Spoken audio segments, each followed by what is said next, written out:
Hi friends, happy winter solstice. I love this day of the year because, well, it means the day lengths are getting longer and it means spring is getting closer, which is prime backpacking season, spring, summer, and fall. I love to spend part or all of this day outside thinking about what I want and what I'm creating in the coming year, whether that's in my business or my relationships or, of course, my backcountry adventures, because that's a huge part of my life as well.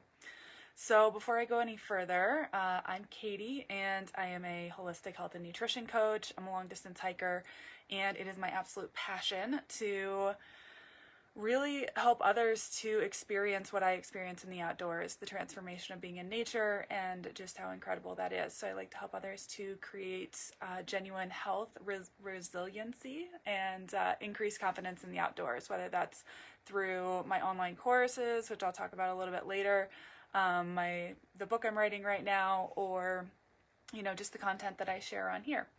So I want to thank you, first of all, for being part of this community, for spending time with me today. I know there are a million other places you could be on the internet, so thank you for being here with me today for a little bit. Say hi in the comments. Let me know that you are here. I love seeing who's popping on, even if it's on the replay. And I would love to hear what kind of hiking trips that you are planning in 2021. Whether that's a long trip or a shorter trip, definitely let me know. I always get really inspired, and I know others do too, to see what everyone else out there is doing. So say hi in the comments. Let us know what you are planning for this coming year.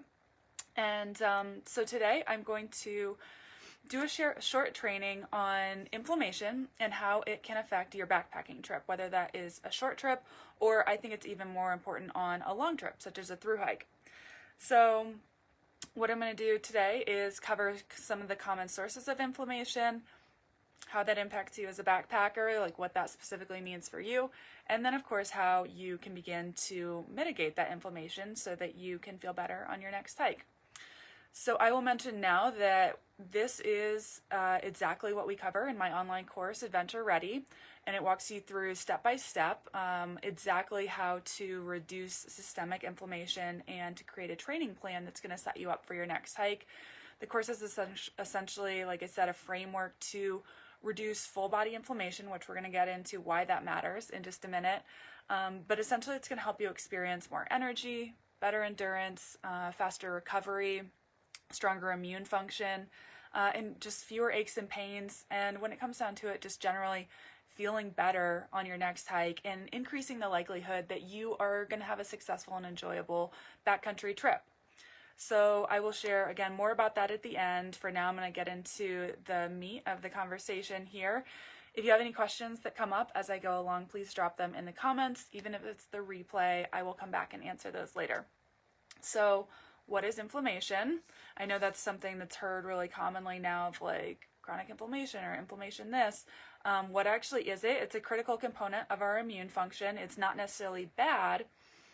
It occurs in the body when we're injured or the body is under threat, and it's a protection mechanism. The problem that happens is when the inflammation response gets stuck in the on position. That's what we call chronic inflammation. And that's where all these deleterious effects to the body comes from. Short-term inflammation, like a response to a wound or something like that, is again, like I said, it's critical for keeping us healthy, for immune function, for protecting our bodies. It's when that inflammation is low level and chronic, because the body is under stressors that aren't going away. And unfortunately, that's pretty common in our modern society. So inflammation will show up differently for everybody. For someone, it might be aches and pains in their joints. For other people, it might be gastrointestinal distress. What else? I mean, it could be skin issues, it could be headaches, it could be so many different things. So what it can mean for you as a backpacker, I want to speak specifically to that because I could go on and on about it, but like how is it impacting your backpacking trips is what I want to talk about today. So it could show up as decreased energy, decreased endurance, slower recovery, slower wound healing, because it's essentially you have decreased immune function when your body is chronically inflamed. Obviously increased susceptibility to illness if you have lowered immune function. persistent joint aches and stiffness that's not going away. Brain fog, inability to navigate, which also, brain fog would affect your ability to accurately assess backcountry risk. It also affects mood as well. I'll stop there as far as it goes for backpackers, but as you can see, all of these things are not fun when you're trying to enjoy your experience in the outdoors, right? So I'm curious if you're watching this, obviously you are if you're here, how this is affecting you, or is it affecting you? Can you relate to any of this? If you don't mind sharing in the comments, I would love to hear how it shows up for you.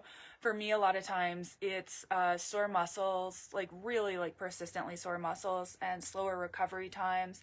Sometimes joint aches and pains.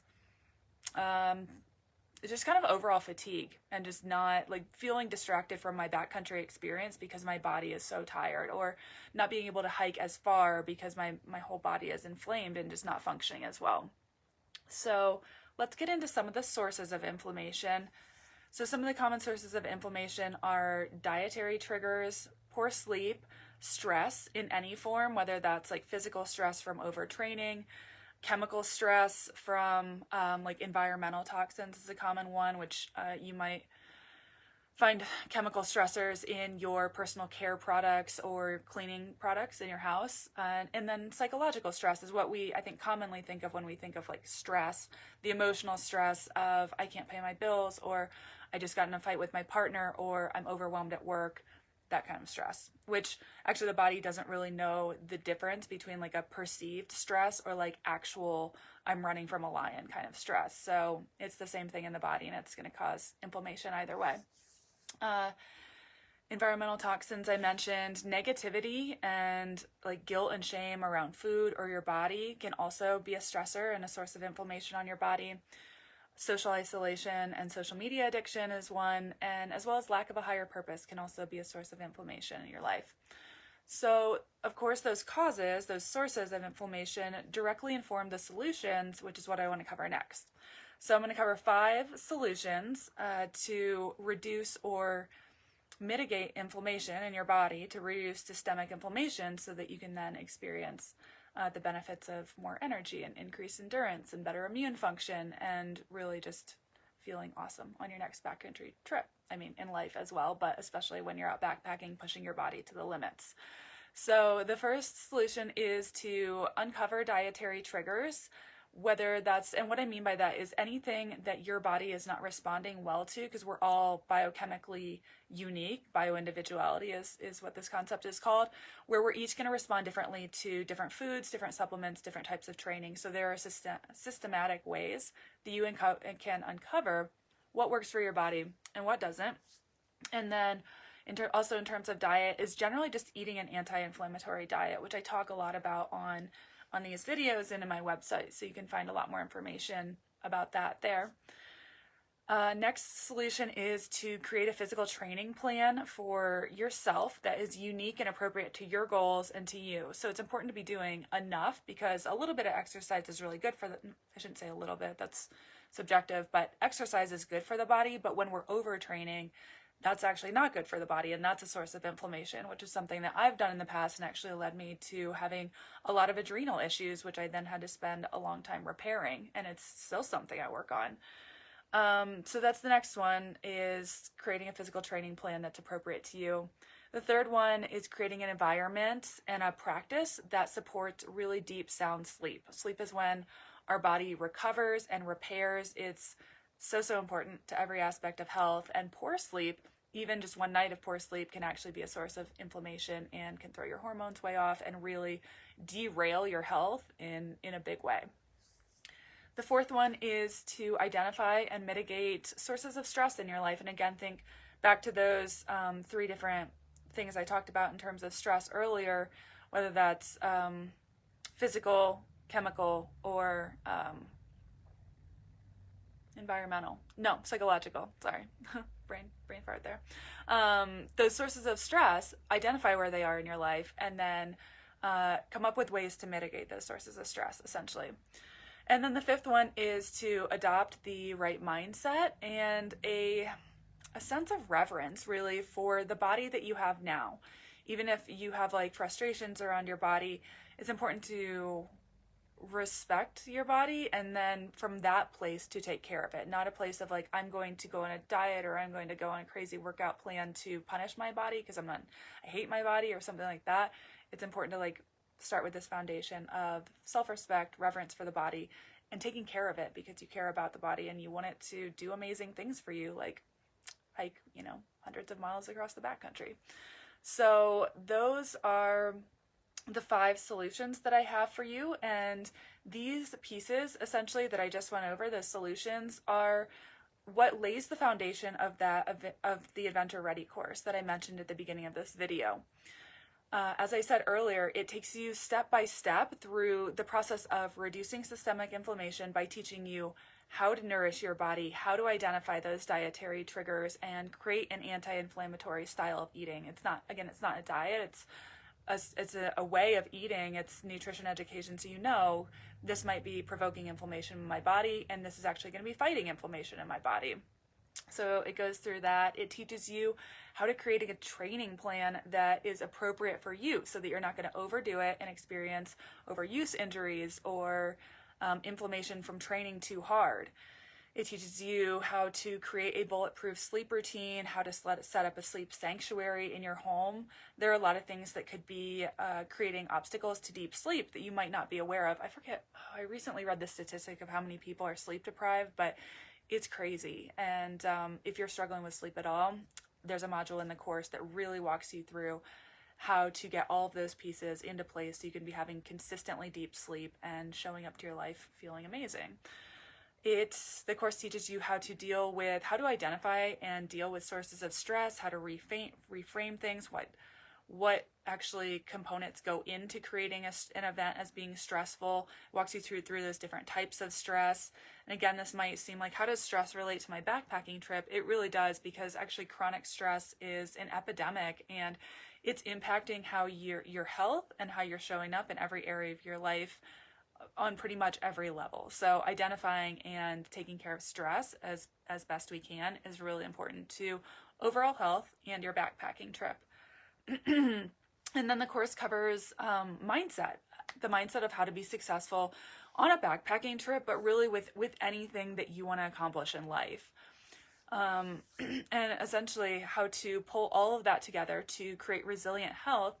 So again, you can feel amazing on your next backpacking trip, so that you don't spend a ton of time planning, preparing, getting your gear, getting everything together, and then get out there and to either feel like crap or have to go home early or just be distracted by feeling crummy the entire time. It really can take away the enjoyment of your backpacking trip.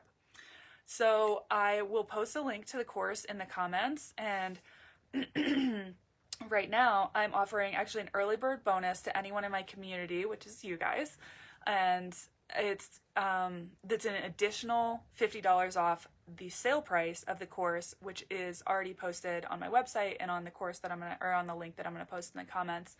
And I'll also post this coupon code that's good until Wednesday, December 23rd at midnight Mountain Time. And that code's going to be an additional 50% off, or $50 off, in addition to the already on sale course price. So that's kind of just like an early bird bonus that I want to offer to you guys. I'm super excited to see you inside the course. I know that it's going to impact your backpacking experience. It's going to take it to the next level. You don't know how amazing you can feel until you feel that amazing. You kind of remove those obstacles that are getting in the way of your body feeling as awesome as it's meant to feel. So again, the early bird code will be in the comments below. It's good until Wednesday, December 23rd at midnight Mountain Time. And let me know if you have any questions. Reach out to me, either post them in the comments, send me a direct message. I'll come back to this video, obviously, even if you're catching the replay, and answer any questions. And again, I would love to see you in the course. I know it's going to really be impactful for you if you go through the material. I've definitely seen amazing results from my students, and it's such an honor. And you have direct access to me. There's a private Facebook community, and it's a really great supportive place. So